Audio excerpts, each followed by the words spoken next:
Thanks for tuning into this episode of the Human Performance Outliers podcast with Zach Bitter. All right, everyone. Welcome back to another episode of the Human Performance Outliers podcast. I'm your host, Zach Bitter, and today I have a guest episode for you. Today's guest is Arlen Glick.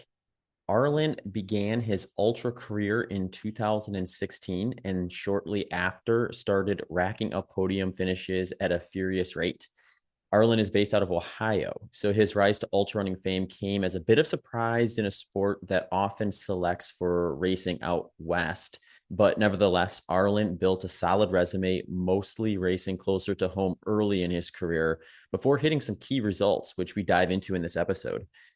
Arlen is also unique in that he doesn't engage on social media. I believe he has a Strava account, but other than that, where he logs his running, no Instagram, no Facebook, no Twitter, none of that stuff. So he stays away from that stuff, which is interesting because that just means there's a lot less about him floating around online. And for that reason, I wanted to have him on the show to chat about how he goes about training and racing for ultra, his kind of rise in the sport to where now he's recognized as a person you have to look out for when you're on a race course. And he's also there.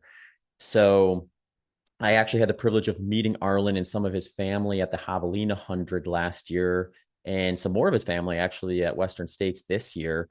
And I can't remember if we talked about this episode or not, but he is one of 9 siblings. So he has a big family. So Arlen's got a lot of support back home and then a lot of support out on the course when he's out there racing and being crewed by many of his family members. So yeah, just diving into kind of what got him into ultra running. I think there's almost always a unique story behind some of these people. It's just like, I mean, we have everything from people who were, highly competitive Division I track and field and cross country runners, fast marathoners, to people that maybe a little close to Arlen's, as he described himself as a hobby jogger before he got into ultra running. So when I encounter individuals like that who have had some success at the competitive level and called themselves a previous hobby jogger, I want to know what they're doing in training, because they tend to be a little bit different oftentimes with that. And I think that kind of highlights some of the variety that we do see in the sport of ultra running, at least today. So in this episode, we talked about all of that stuff, including his training, some of his stuff this year, and what he did kind of getting into the sport itself. And it was a lot of fun to kind of catch up with Arlen and share his story on this episode.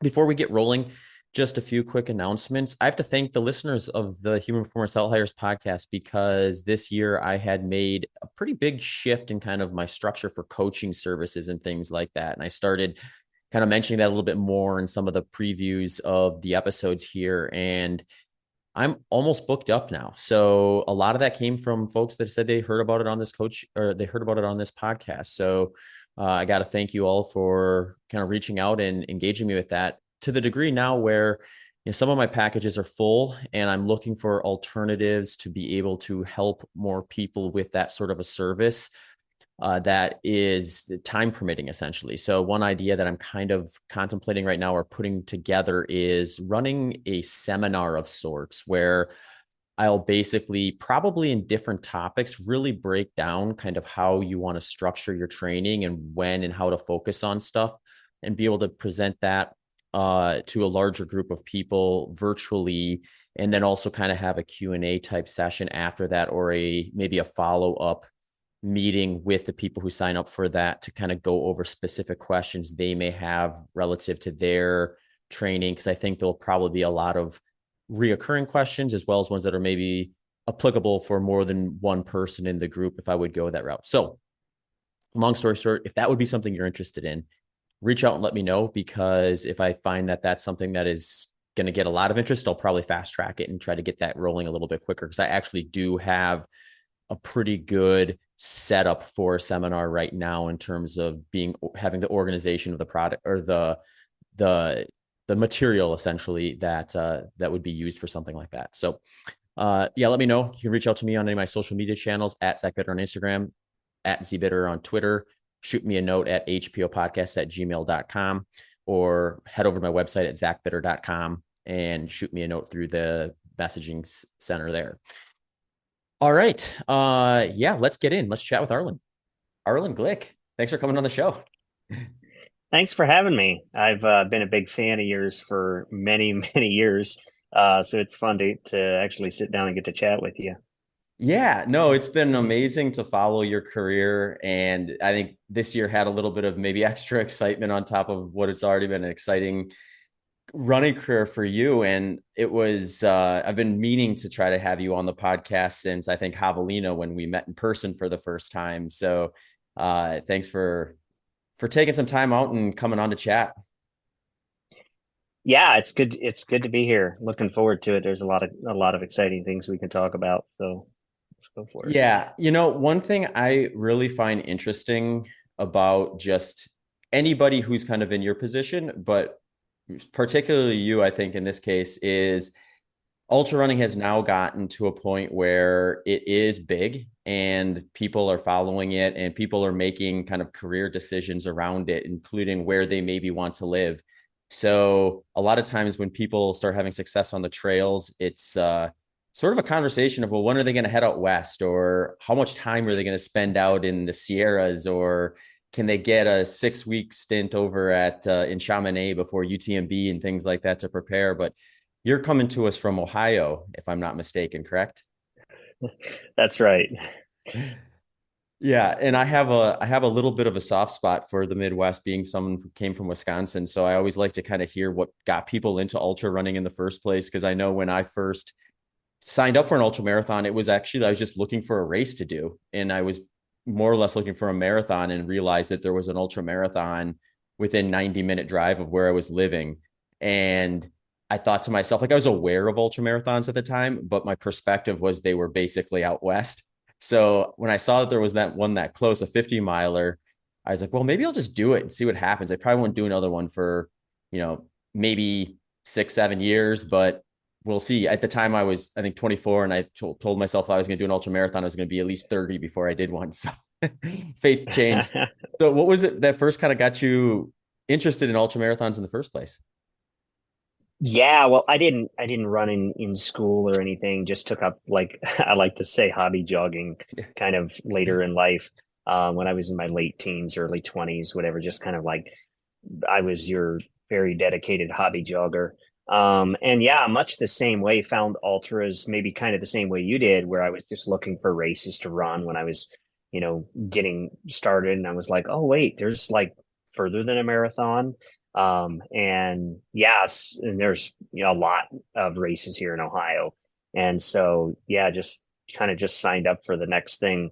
I tend to take incremental steps. So, my first ultra was a 50K, and I had stepped up for the marathon and then 50 miler and followed it up by 100 miler. But yeah, kind of just curiosity. Do you remember what the 50K was that you first did? Yeah, it was called the Eagle Up 50K, and it was just, I mean, just 10 minutes from where I live, where I still live, same place. So yeah, it's a race that I really enjoyed to I enjoyed it. It was just a 5 mile loop on a flat like towpath, and I ran in. I believe that would have been like 2016, and then in 2018 I returned there for my first 100 miler. So I ran my first 50K there as well as my first 100 miler. And I usually attend the race if I'm in town ever since then. Yeah, 10 minutes from your house, you kind of have to show up, even if you got a long run on the schedule at that point. Yeah, yeah. In fact, there's two big races that happened the same day the last 2 years or so. And I this year I missed it because I was out training for Western States. The previous year I paced someone early in the day at the local race, and then someone during the night at the other local race. So yeah, it's kind of like the biggest holiday for me. Mhm. Yeah, I think like when someone does a 50K, a lot of times I think they sort of get the taste for ultra marathon, and then they kind of get into that mindset of like, I wonder what a 50 miler's like. I wonder what 100K is like. I wonder what 100 miles is like, or something similar to that. But when you did that first 50K, were you already thinking about longer distance stuff, or were you thinking like, oh, let's just check this out and maybe I won't like it, maybe I will? Yeah, I mean, I think it's impossible not to be thinking about the next the next thing when you're currently competing. Yeah, I was definitely. probably eyeing the 50-mile distance, but knowing that I should take incremental steps. So yeah, I was definitely always thinking about like what's next, what's the next distance, even at the time when I did my first 50K. Interesting. When were you first aware of ultra marathons in general? I know you said your background in running was basically just being a hobby jogger, but when you started, when you first started jogging to when you started thinking, hey, there's some events that I can maybe do, did you already start thinking about ultra marathon at a time, or was that a bit of an evolution as well? Yeah, it developed slowly as I think it's hard for me to remember exactly when I was made aware of ultras, because I thought, the marathon was the ultimate endurance the Uh-huh. distance thing. And then when I heard about the Ironman, I thought, okay, now that's it. But at the time, I don't even think I knew there was like 100-mile races or whatever. And it may have been like when I was running my first marathon, I can remember a little bit of chit chat with the guys I was running with, and I can remember one of them mentioning that he had either dropped out or finished. I think he had dropped out of a 100-miler. And I was like, you say you did what? And that was kind of, I don't know if it was that particular time or similar time frame, but that's kind of when I was made aware that there's 100-milers. So I kind of looked them up and I was like, oh, wow, there's like a couple of these right around where I live, like here in Ohio. And I can remember seeing the start line photos of those races and thinking, wait a minute, you mean like those people right there are like going to tackle this? Like it just blew my mind. So that planted the seed of curiosity, but I was like definitely not talking about it or telling other people what I was thinking at the time. Hmm. Yeah. The interesting thing about your ultra running career from my perspective was when I first kind of saw your name pop up, it wasn't necessarily for any one event. It was you went on just this kind of tear of volume racing, I'll call it, where it seemed like you were running and finding yourself on the podium almost every month, if not more frequent than that.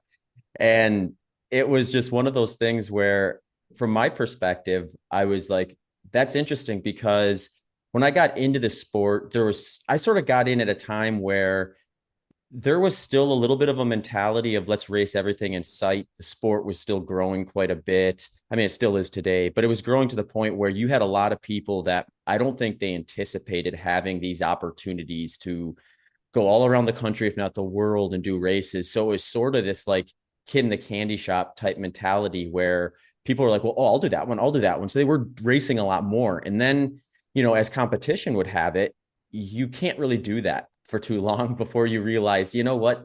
Someone's going to show up that trained for 4 to 6 months, peaking for this race. And if I'm coming off the back of 3 or 4 other races, hanging on by a thread, I'm just going to get beat potentially by someone I should be able to beat. So what were you thinking at that point in your career when you were just like going from one race to the next? Yeah, well, transitioning from hobby jogging into the competitive scene, yeah, I found like pretty decent success kind of right away. And so there was a little bit of pressure to like put my best out there, but just didn't have very much knowledge on the sport or how to perform well. It would have done me well to like reach out to a coach probably back then and be like, what's reasonable? But I wouldn't have wanted anyone to like put the brakes on or tell me the bad news or whatever. So I was just kind of happy to just be myself. But like looking back, knowing now where I came to, and looking back, it's kind of like, well, yeah, I could have done things smarter, but I also did things kind of the way I wanted to, kind of free. And yeah, I mean, when you look at, I think a lot of people when I kind of stormed this scene at Javelina in 21, I think like I was unknown to everybody outside of Ohio just because I like we have some pretty competitive races, but they're still local races and not a lot of people from the West come here to compete or whatever. And so like, yeah, I maybe had a lot of wins to my name and whatever, but people didn't, I wasn't like competing on a real, competitive, stage or whatever at the time. And so like I definitely flew under the radar. So I kind of came to the scene with sort of a lot of experience, but and a lot of success that people didn't really know how to compare it with anything. To where I kind of stormed the competitive scene and already like kind of knew what I was doing, kind of had a lot of racing miles under my belt. And so I think it took a lot of people by surprise at first, and then they kind of like looked me up and were like, oh wait, no, this guy has been like successful for a long time, but we've never heard of him. Hmm. So it was kind of an interesting way of getting into the sport. But yeah, it was a fun ride. I like really enjoyed being able to surprise people, like showing up at a race and nobody knowing who I was. I can remember at Javelina, like different competitors, like introducing myself or whatever, meeting them on race day, and and I could tell they like had no idea who I was. And yet I was still competing with them. And that was fun for a while, but of course, it's not necessarily a reality anymore as I've, kind of got into some pretty big races that are pretty well known Yeah. as the lottery and luck would have it. But anyway, it's been a fun ride. It's been very interesting. I feel like I have a unique slant coming into the sport.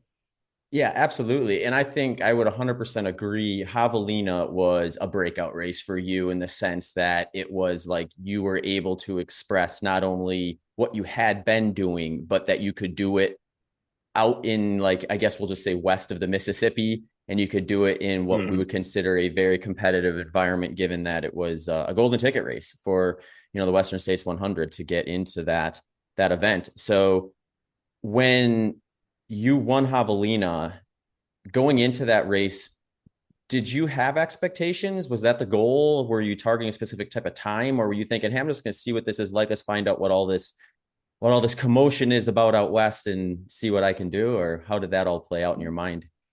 Yeah, well, I had just kind of wrote off golden ticket races as being not my thing because they were 100K, most of them are 50 mile. And then when Javelina came up and announced that they were a golden ticket race and they were doing it for the 100-mile distance, that's when a friend of mine reached out and was like, "Hey, you really should check this out. Like, you can really do well at the 100-mile distance." So it was kind of a brand new thought of mine. And had planned on doing a different race actually that would have conflicted with that. And then a friend of mine decided to get married the day of the race. And I was like trying to figure out what I should be doing. Ended up at Javelina, and I went into it like having no idea what it's like to compete, with that kind of competition. But I mean, at that point, I don't even know, I'd probably won like most of the 100 milers that I had competed in at that point. So I kind of like knew winning, but I didn't know like how I would stack up against the best. It was just like very, very unknown territory to me. And like I think I went into it with the right mentality that like I think I could win this thing, but also like I have no idea what it's going to be like too. So I kind of went into it with an open mind as not really knowing what to expect. But I felt like it was within my realm of experience. Like I had competed in some really hot races. Javelina is a pretty nice course, similar to, maybe, I mean, similar in some ways. Not a ton of vert, not a ton of technical terrain, and super hot, which I was fairly well acquainted with. So it just suited my skill set right, and I think my mindset as well. But I think like I think 2021 was definitely my best season yet, because I got injured pretty bad beginning of 2022, and that's been challenging to manage that ever since. But like 2021, I mean, I was kind of on a tear and ended it with Javelina. And that was really neat to like show up on the big stage at the end of the season, because I just assumed that this trend would keep on going upward. But when you're young and you just think you can only picture things getting better. But I mean, I was off to a pretty rough 2022, and still trying to kind of figure out where where things are headed. But it's been a lot of fun. Yeah, and you sort of one-upped yourself in 2022, I would say, despite whether you call it your best year or not. I think it probably wasn't something that maybe if people weren't surprised by your performance at Javelina, they were probably at least somewhat surprised or at least excited about what you were able to do at Western States later, I guess, the following year. But before we jump into that topic, I do want to ask, at that point in time, you had done a lot of racing.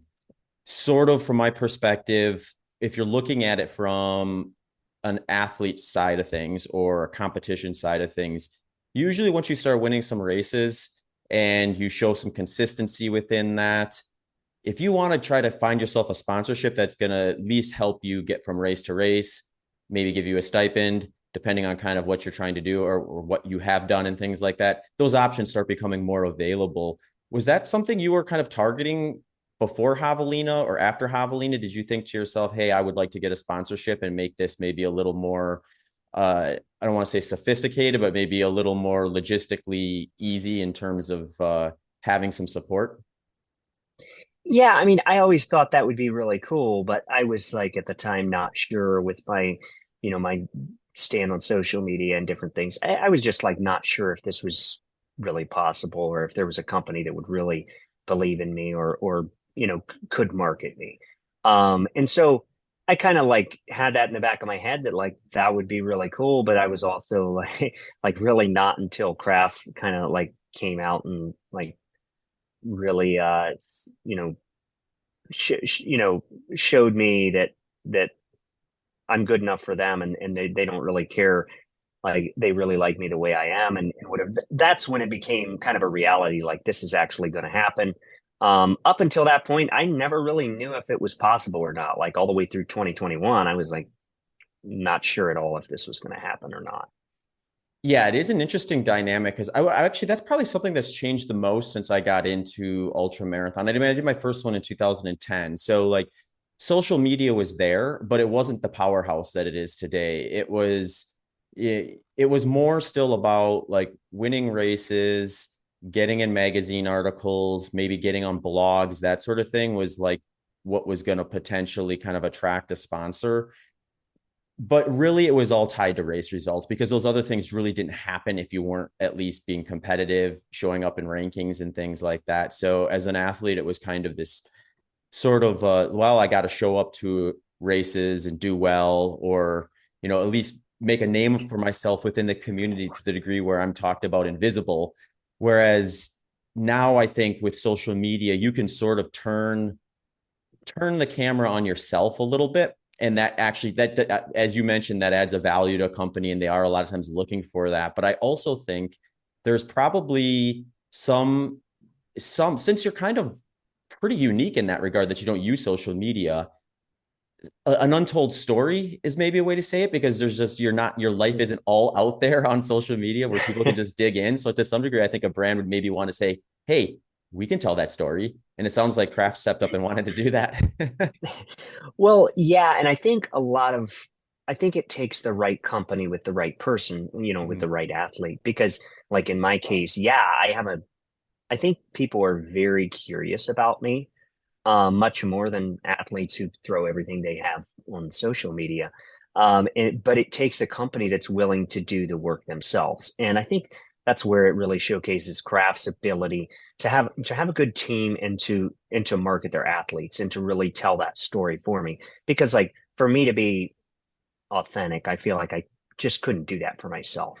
But I like a lot of companies, I think they just pay their athletes and look at how many followers they have on social media and then just kind of expect their athletes to market themselves. Where I think Kraft kind of seen beyond this and was like, hey, I think this guy's got a really cool story, but we're going to have to tell the story. And I think one thing that I think is probably really unique and very powerful is the fact that since people are curious about me, they have to dig into Kraft to find out.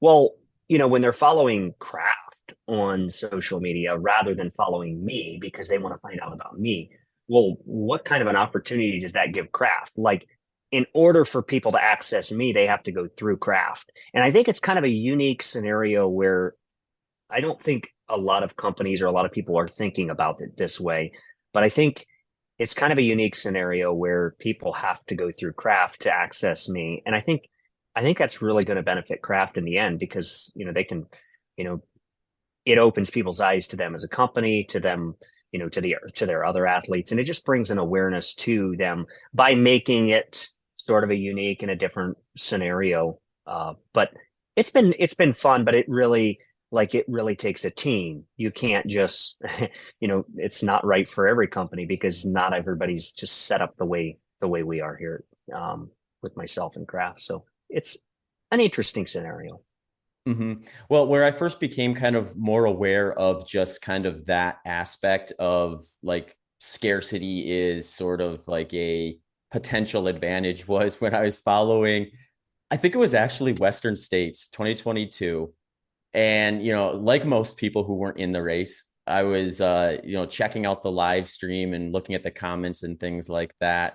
And like you had a little bit of a fan gallery there who was cheering for you because here you're this guy from Ohio, unsponsored at the time because you signed with Crap after that race, I believe. And, or maybe later in the year even. But yeah, so it was like this guy from the Midwest who people were like aware of but didn't know a ton about. And you're out there with like I think a sizable portion of your family all crewing you, and it was just this story that sort of built up and evolved over the course of the day as you worked your way through the field. And as someone who grew up in the Midwest and actually did Western States as my first 100 miler, first mountain race, I I was aware of how easily that course can humble somebody. So I was just on pins and needles thinking like, I hope Arlen knows what he's doing. And you just kept moving up the field to a point where I was surprised that you moved up to third place, but you did. What were you thinking about before the race, during the race, after the race? Was that part of the plan? Yeah, I definitely was like there again. I mean, I competed and definitely did well at Javelina but the competitiveness kind of peaks out when you when you get to Western States. And also it was very new to me. I mean, that was my first mountain race. And so it was like this was all new and strange territory. But I knew the 100-mile distance very well. Like I was probably like that was probably like a dozen 100 milers for me when I actually got to Western States. And so like yeah, I think I went into it with the right mindset that like it's just wide open.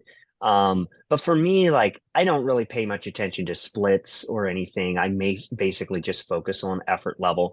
And so, yeah, it was fun moving up through the field at the end, but at the same time, like I had so many struggles throughout the day, and I thought that my race was like going so horribly wrong that when I started moving up through the field, like I was hiking all the climbs and just like tearing on the downhill. And so it was like this really weird scenario where I'm catching people, but I don't know why. Like I don't think I should be, but I'm catching them. And so it was encouraging. Like when I actually got into the podium position, knowing that like Tyler Green was right behind me, but I was like, there was something about reaching the podium and knowing that I at least I was in the podium and then could hang on for dear life. There was something that came over me like, wow, okay, I actually like have a lot of reason to fight at this point. And I think that's where like you want to get yourself in a position. It's so much easier when you're moving up through the field, but yet if you're too far back and you don't really have much incentive to fight anymore, then that's really tough too. And so it's definitely a fine line to try to figure out where you belong in a race.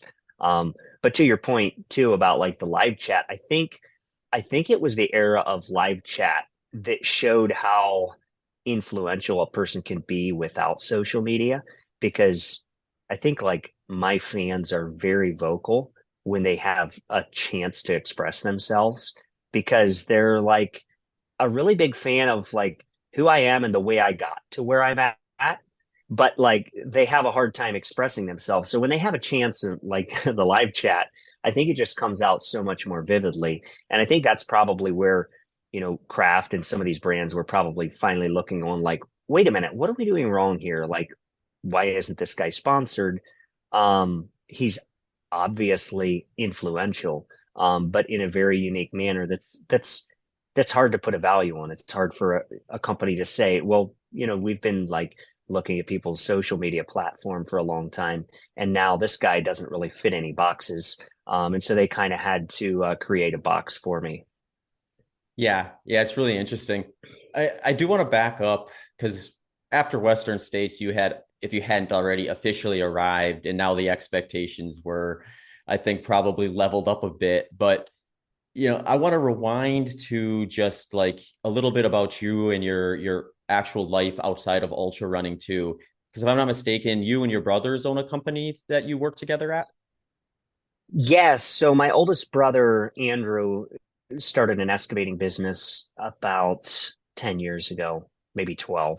And so I helped him out pretty much from the get-go. And yeah, so we ran that for, the last 10, 12 years. And yeah, it's been successful. It's been hard. It's been really challenging. That particular job has been a bit challenging to balance with the running, just because like how it is, like structure is very important for training. It's been challenging to get structure in that, but at the same time, working for your brother, he can't really fire you, and so he's been pretty flexible. So in the last year or two, it's been more like, hey, I kind of need a day or two a week just simply for training. And so it's been kind of a nice transition out. Um, I thought I was going to be working more after I started doing this running professionally. I found out pretty quickly, as much as I was going to be gone, that it really wasn't going to work out to do much work. Although I was working today, so eh, I guess I'm still sort of part time. But I came from a big family. There's nine of us, and so my oldest brother and I worked with the company. I'm in the middle of family, and then my youngest brother started helping us recently, so he's kind of filling the gap where I kind of stepped back a bit. Yeah.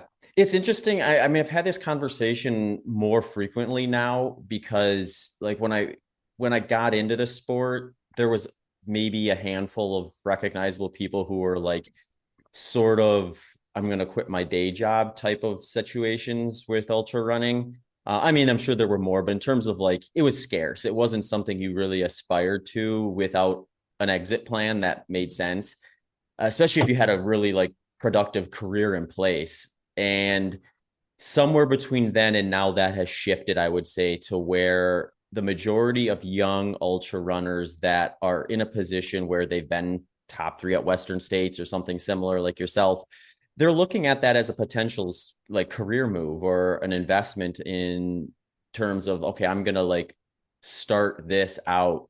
But for me, my curiosity within that is what is that at the individual from one person to the next. So like I think some people probably thrive in those environments where like, okay, I can just carve out this perfect training plan where everything is centered around these training races, these training blocks and then the races. And then I think there's probably still a group of people, I would consider myself at least partially in this group, where I really like to have other things going on, like work related type stuff that I feel like I can also be building and focusing towards.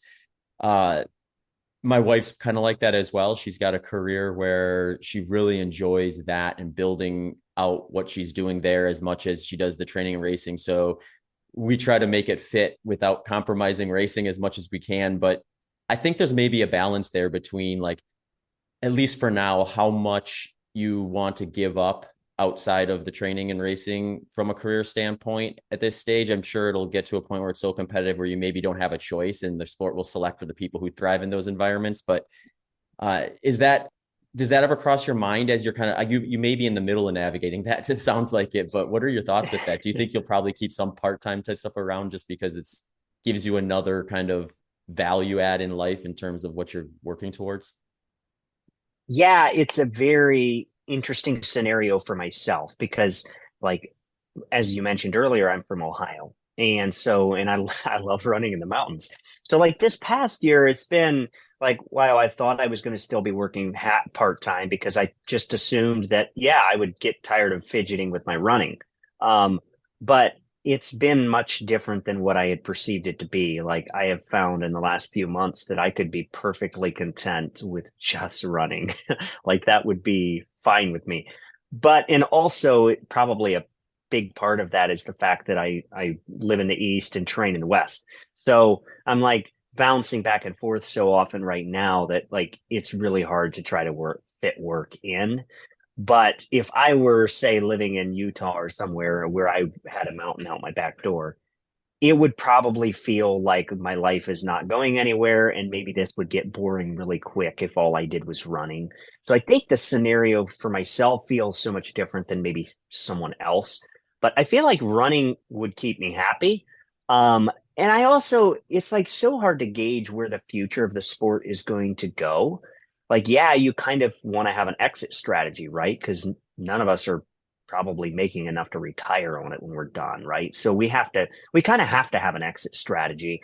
But at the same time, like I could see a lot of opportunities even after, we retire from the competitive side of running, where we could probably find a pretty decent career within the running world somewhere. There's probably a lot of opportunities that will arise in the next, you know, 5 to 10 years, that I'm thinking like that could be my future could remain in ultra running, whether it's working for a brand or working, you know, doing something within the running realm. But I kind of always thought I would need that kind of external. I want to do something outside of running for work, kind of keep myself busy. But it's definitely looked a lot different as I realized how much I would be gone and how little time I would have for this part-time job because of the scenario where I don't run out I mean, I do run out my back door when I'm home, but I can't really train for the races that I want to compete in from my home. And so it's been very different for me, but I found the running to be a lot more fun and satisfying than I had perceived it to be, before I was doing it professionally. And just a quick shout out to the show sponsors this year. Those include Element T Electrolytes and Delta G Ketones. Element T Electrolytes is currently running a promotion where you can try out all their flavors in a sample pack for free with your first purchase. Right now is a great time to try that out too, because they have their limited edition grapefruit flavor on their catalog at the moment. If you do that and you get that free sample pack, you'll also get citrus, watermelon, orange, grapefruit, like I mentioned, raspberry, chocolate, mango chili, raw, unflavored.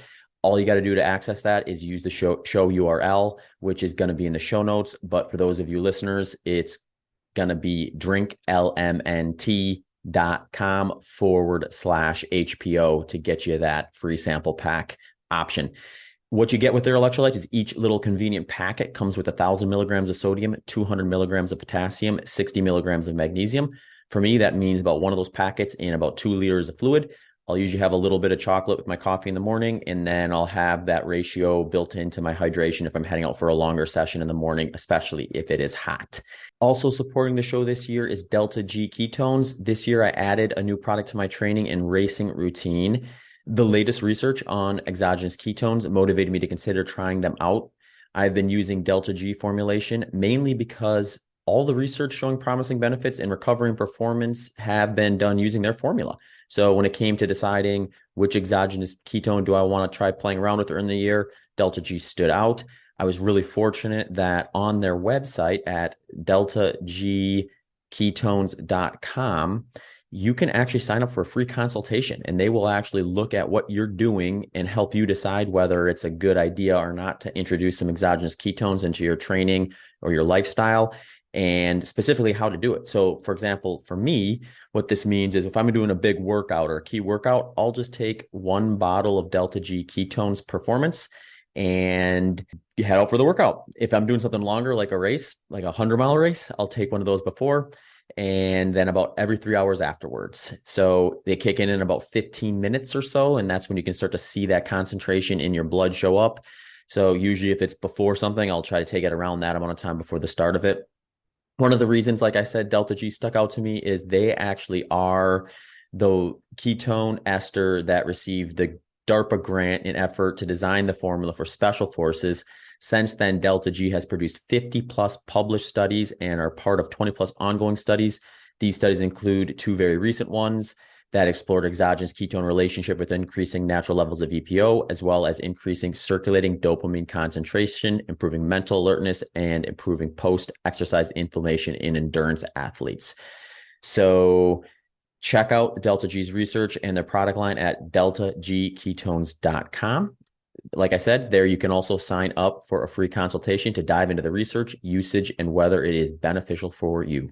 I want to ask a bit about just the preparation side of things for you, because this is another thing that I think has evolved quite a bit from when I started, but there's still a fair bit of variety with it. And that's just kind of how you go about preparing for these races.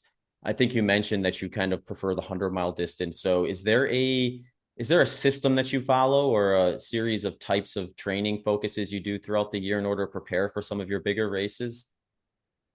Yeah, I think, yeah, I'm definitely a 100 mile specialist. And for that reason, it seems like when I talk with people who bounce around from like, say, fast marathons to 100 mile distance, and they try to, juggle a lot of variety into their training, it seems the what I'm getting from them is that it's really hard to change your tires from, road tires to mountain.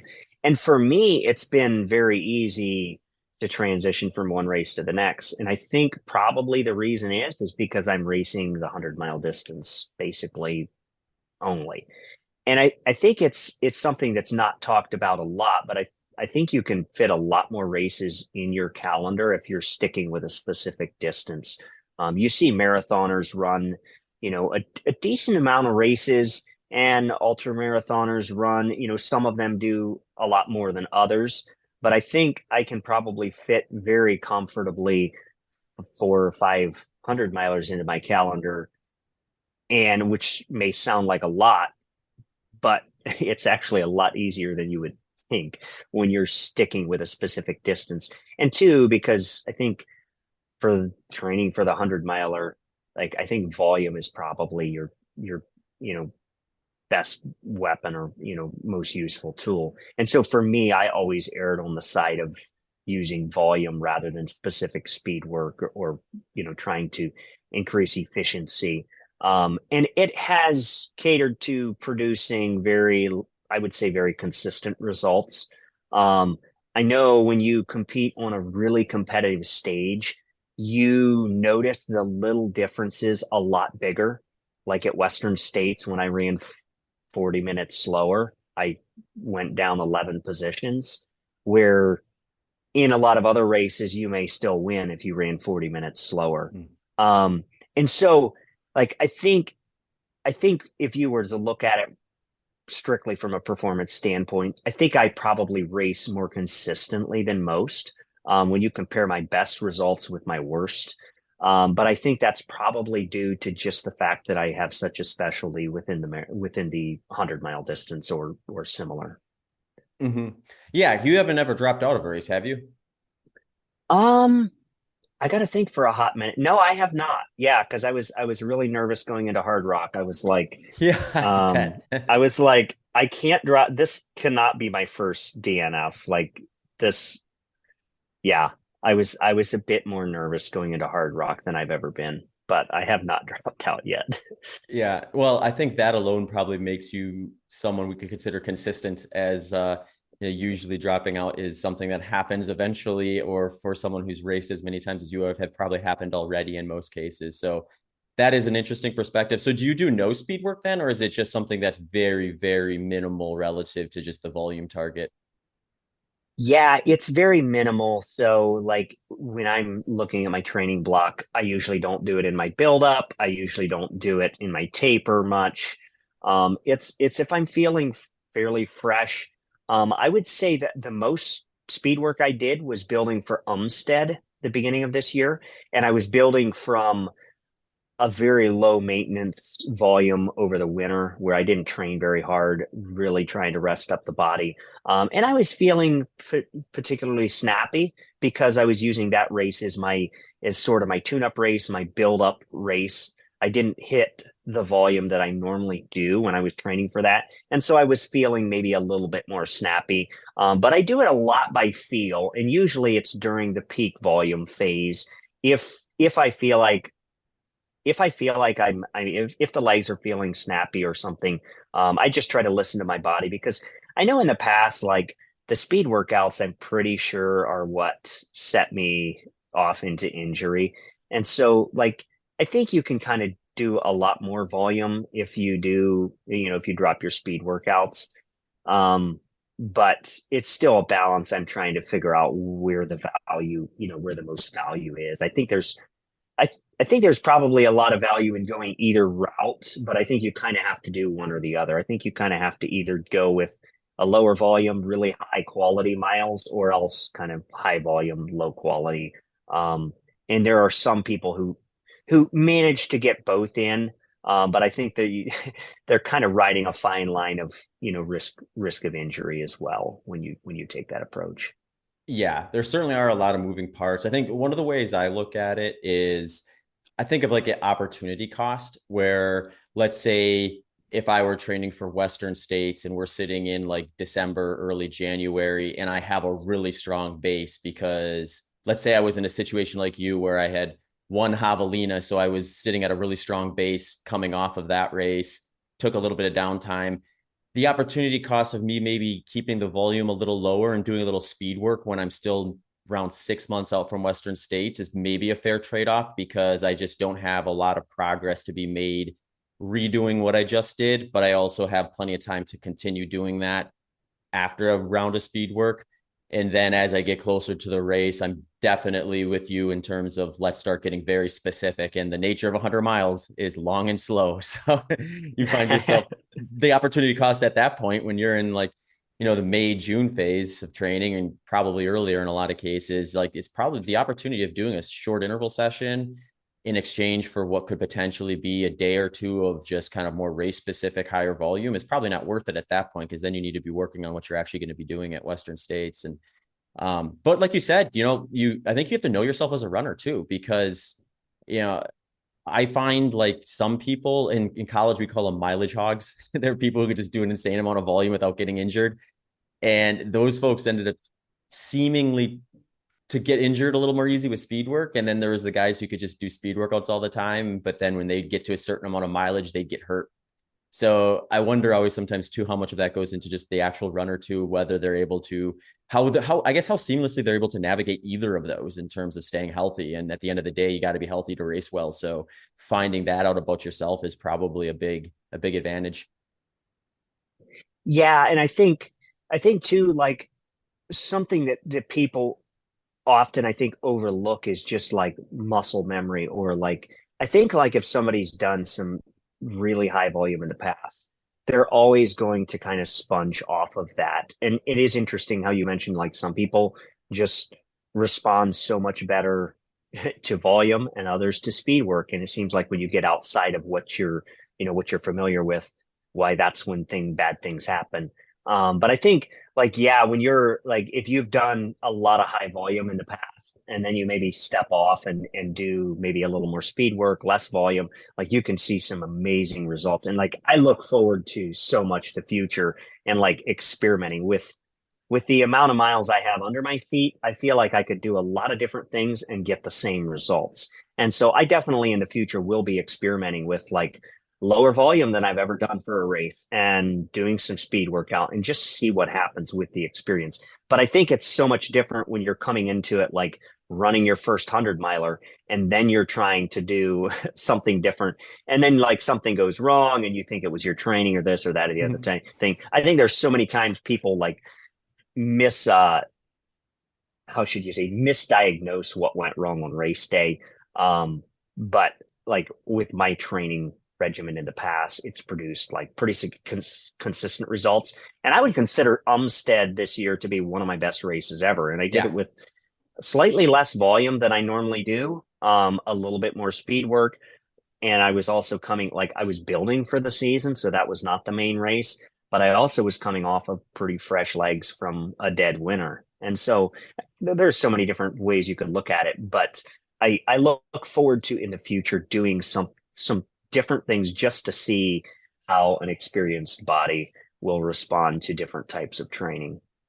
Yeah, and it sounds like maybe this is a little bit of a trend with your personality too, where like in the beginning you were mentioning how like you kind of saw I should take this one step at a time versus oh I just did a 50K time to sign up for a 100 miler. It's like let's actually get some familiarity and then make a small change, see how I respond to that before making another change.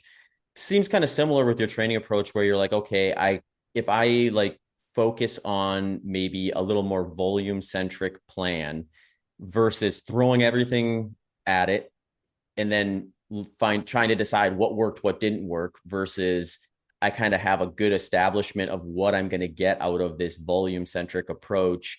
Now, if I make a small tweak here, I can see how I respond to that, how my next stage of training goes after it, how my racing goes, and really probably give it a little bit more of a clear look at what that actual addition or subtraction actually did to your performance.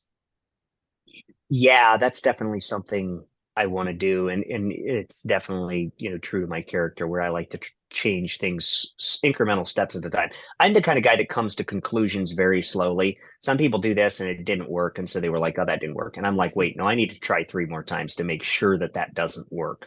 Um, but yeah, I think like making changes at this point, just with my experience in racing and knowing, head games and how to close well during a race is probably a lot more valuable than the little tweaks I'm going to make in my training. So like, I don't know. I think, and I also think that like some people get like really obsessed with their training and like making sure that they're getting their speed workouts and getting everything done. And I think that's like very valuable if you're, doing a low volume plan. But I think probably the more you increase volume, the less specific, like the less gains you're going to find by getting things all figured out or very specific with that.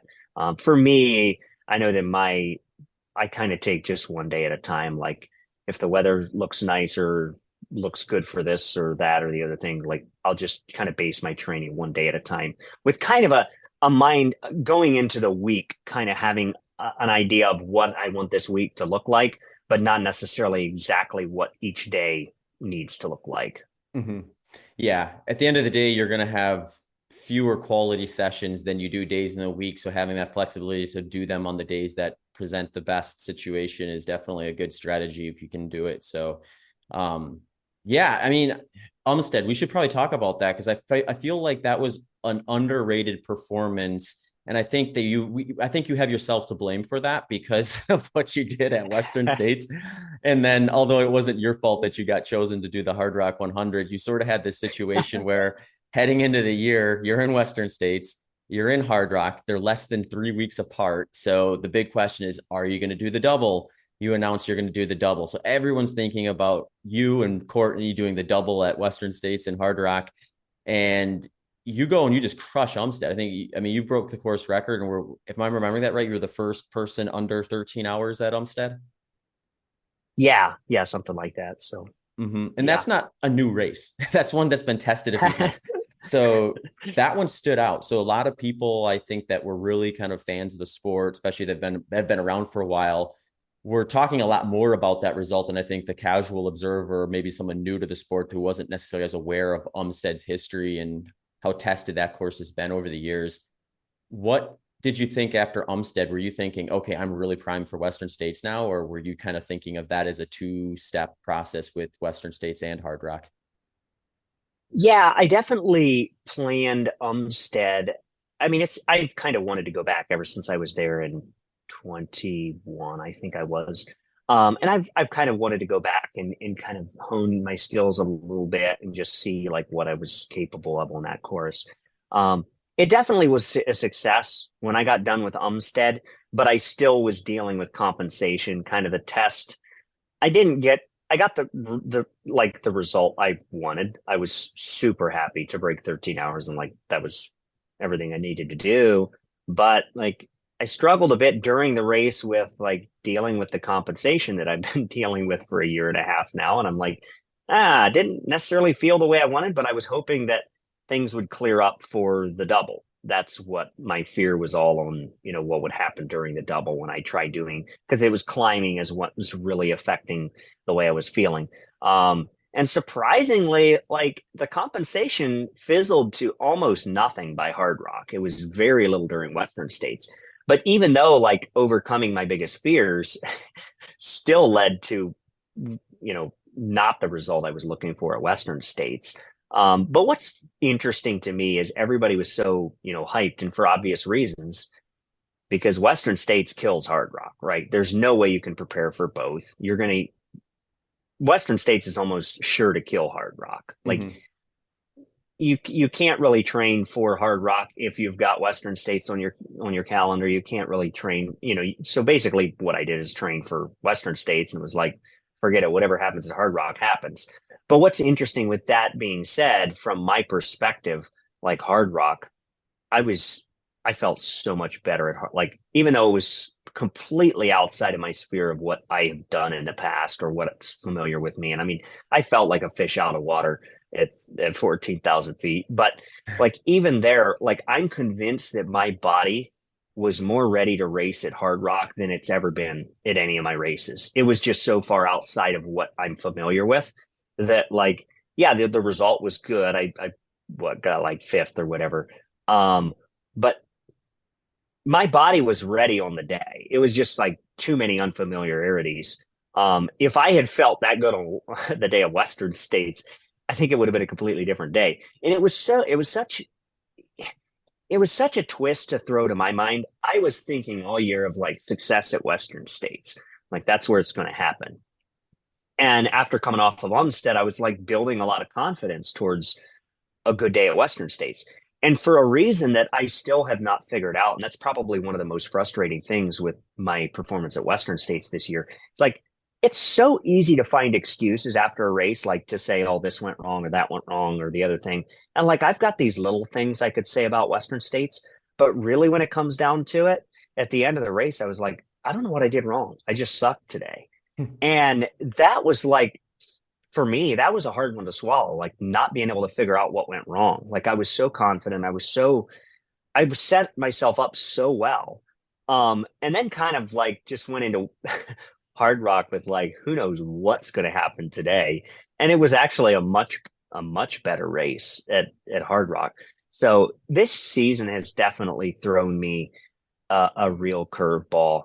I knew that I was capable of like performing at a double. I had never done 100 milers 2 weeks and in 6 days apart, like I did at Western States and Hard Rock. But I've done them 4 weeks apart, 5 weeks apart, and 6 weeks apart. And I actually did, I think probably the best performance of my career was the Burning River 121.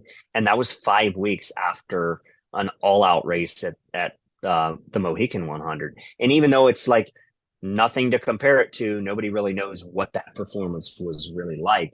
To me, it's like I knew that my body can recover and actually be in its best shape pretty shortly after a 100 miler because of the way your fitness transfers over from the training block before the first race.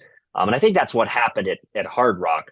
But there again, it wasn't necessarily a race that was within my realm of experience to where I really was honed on my skills and knew how to execute on race day. But it was a fun ride for sure. Just like having no idea what was going to happen and then just like watching it unfold on race day and race night. Mm-hmm. Yeah.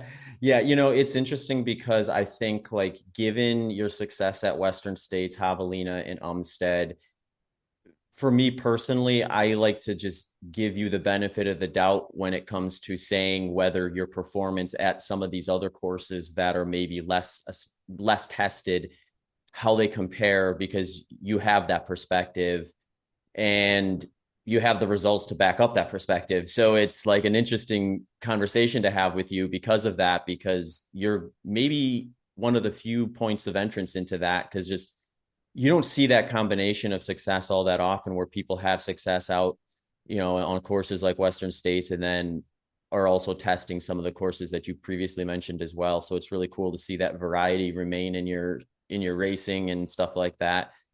I did want to ask you one thing because you had said earlier that I thought was a really interesting point, that with Western States, it is such a different experience because, like you said, you can have a slightly worse day from a time perspective, but end up 10 plus spots further back, depending on how the year's played out. And a lot of times the weather and just the relative carnage of the field and everything like that. And you've sort of had the situation then where you maybe find yourself in a spot where you're sitting just far enough outside where you think you should be that it's hard to get the motivation because you feel like you're out of it. versus a situation like you were in 2022 where you're kind of moving up the field and you have all the incentive of the world to keep that gas pedal down because you're still passing people. You're looking stronger than the next guy. Whether you acknowledge or whether you recognize it or not on the day, it's like you see that kind of playing out, and that helps. Do you find this year that perhaps maybe you were further back in a time where if you had been a little further up earlier in the race, you would have been in a spot where you would have been able to push a little harder? Or do you think it was more just physically didn't have it that day the way you did the year prior? Yeah, I think it was probably physically didn't have it because there were so many check marks along the way that I can remember so vividly.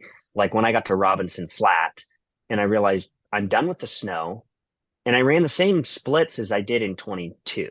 Mm. Okay, so I'm like, wow. It was within a couple minutes. I didn't look at my watch exactly when I got there, but I'm like, wow, I ran the same time through the snow. And I'm like, at that point, I was like, okay, I am going to just rip these canyons apart. Like that's Mm-hmm. what was going through my head. And I wasn't particularly discouraged by my placement at the time. I'm pretty sure I was like pretty similar to where I was in 2022. So in my mind, I was like, I've got this. I know what I can do on these downhills.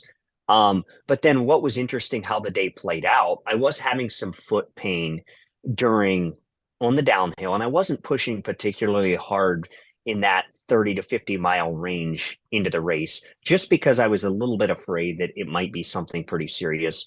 But so I was being a little timid. Towards the end, I was like, forget about my foot. Like, let's just push. But I was like hanging on for dear life, and I couldn't even hang on to my splits from the previous year. And as you may know, it was 101 degrees in 22. Okay. And I typically do well in the heat, or at least I thought I did. And that kind of confirmed it. Well, it was 80 degrees or whatever for a high. I mean, it was a freezing cold day at Western States. I mean, it's always hot there, but it was comparatively very, very cold. And I did so much better with like no downtime. Like I was spending so little time at aid stations compared to 22, where I was taking so much more time cooling down. But when it really came down to it, I climbed about the same or a little better in 22, but my downhill was just not nearly as good. And I kind of took it a little bit slower at the beginning. And yeah, it would have been really encouraging to be further up.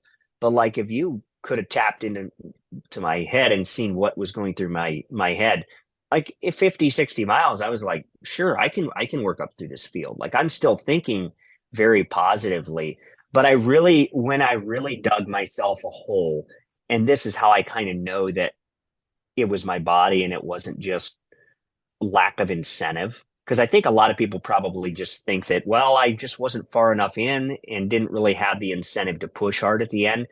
But I can remember when Cody Lynn caught me on Cal Street, and like we were back and forth for a long time. And I can remember like being glad that he caught me because I was like, okay, he's going to really keep me honest. Mm-hmm. But like it was shortly after I finally could not keep up with him that like the wheels completely fell off the cart. And I could just remember now thinking like I thought he was going to help me close well on the race, but in turn, like I think we just destroyed each other trying to beat each other. So I know I had like in that window of where the I feel like the race was going to pivot for the better or for the worse. I still was like totally confident I was going to crawl back up into the top 10, which didn't happen.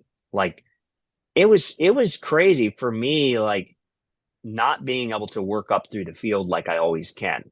Like I was sure that a bunch of the guys in front of me had tore themselves up in the snow and ran way too hard in the snow, and I'm like, I'm just going to catch them. Well, I didn't. Like it was very confusing for me, like to go through that scenario.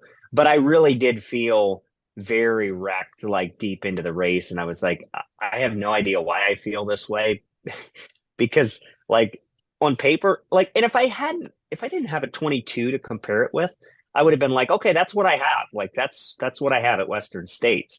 But having a 22 to compare it with, it was way better. And like being set up so much better this year and then just having a lot worse result was like pretty confusing to me. But I really have to just like mark it off as that wasn't the day that my body wanted to execute it. Mm-hmm. Yeah, and like you said before, you sort of have a bit of a mismatch with hard rock and what you prepared for and what you're traditionally used to. But so that kind of masks a good performance sometimes, but you felt a lot better out there relative to Western. And you referenced some situations in the past that happened like that. Do you think going forward, you're going to sort of maybe try to strategize that way where you do a tune-up race, maybe a little bit closer to your key race so that you find yourself feeling perhaps like you did at Hard Rock or how you felt in some previous races when you had that close proximity effort earlier on? Yeah, I definitely think, and I was talking with Jeff Browning about this and just talking about the scenario where you do a double because Mhm. people don't do that very often, very seldom with the 100 mile. And what I've found in the few doubles that I've done is you get the same benefit with this, with the, like you get double the benefit of racing with, essentially the same amount of recovery time. And like that may sound obnoxious or whatever to say that it's the same as one race, but I really believe it's very similar to doing one race in that you get the same benefits. And in me being the example, like I feel like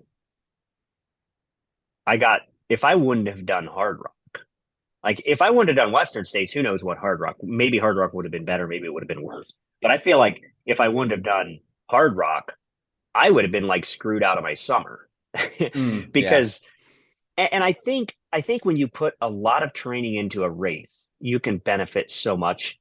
And I would never recommend that somebody do this without having a lot of racing experience under their belt. But I think you get like the benefit of a training block. You get, two races for the price of one in terms of training. Because I really didn't put much work at all into hard rock other than just going to altitude and just spending a ton of time at altitude hiking and taking it easy. But if I like you can get I just think you can get so much more bang for your buck out of your training if you do doubles. So I definitely in the future will embrace the whole double thing. The only thing is with like there could be a lot said about how close to stack these together. And I'm thinking like the sweet spot must be around 4 weeks because like if you get more towards 6 or 8 weeks, I think it's so much harder because like it's kind of you don't really have a good training between the two races. So you kind of lose your fitness from the before the first race, but then you also don't really have time to get fit in between the races. But like one thing I've really found out with doing them 3 weeks apart, Western and Hard Rock, was like the blistering was so much worse. Mm. Because like you still have unhealed blisters from the first Oh, race. yeah. And so that's the only thing with doing doubles that like I think 4 weeks is probably better than three because just simply because of the blisters. Like the legs felt fine for hard rock. The rest of the body was recovered fine, but there was just like there was some blisters where I got some little pebbles and junk like inside the blister from Hmm. Western States at Hard Rock, and like so the pebble is being held at a very uncomfortable, very thin, tender part of my skin Yeah. first the last 65 miles of hard rock, which is like if you're really gritty you can kind of like just get through it, but then again like it probably did affect my performance when you're in a lot of pain. Like you definitely don't want to push nearly as hard, so Yeah. there's a lot to be said about the scenario of a double. No kidding. Yeah, there is some moving parts there for sure. So, well, Arlen, I mean, it's been a blast to chat with you, but I need to ask what's next? What do you got in store for the rest of the year? Yeah, it's a bit of a an, yeah, I was going to wait till after Hard Rock because, Mhm. like, to make any decisions, I was planning either a mountain race at the very end of mountain running season, kind of like find the last race before the snow flies, or else like wait and do something flat and fast, like November, December, because the mountain running season's pretty short here, so I wanted to wait until after Hard Rock because I was afraid that I would just hate altitude with a passion after Hard Rock. I remember the mindset after Run Rabbit Run last year where I was not exposed to nearly as much altitude as Hard Rock was going to be. And I can just remember my headspace like trying to shake the whole altitude thing, like just trying to get over that. And so I was going to wait until after Hard Rock and wait and see like knowing I'm probably just going to hate altitude. Well, that didn't happen at all. I love altitude. So I'm kind of leaning towards the finding a mountain race right at the end of mountain running season. um, kind of, yeah, probably going to go with that option. But I don't want to like announce what I'm going to do until I for sure have some details because I don't have the right to declare right now what it's going to be because I don't have the details in place. But I'm thinking towards another mountain race before the snow flies. Well, I'll let you get away without announcing it here, but you're gonna have to let me announce it on my Instagram page when you do decide.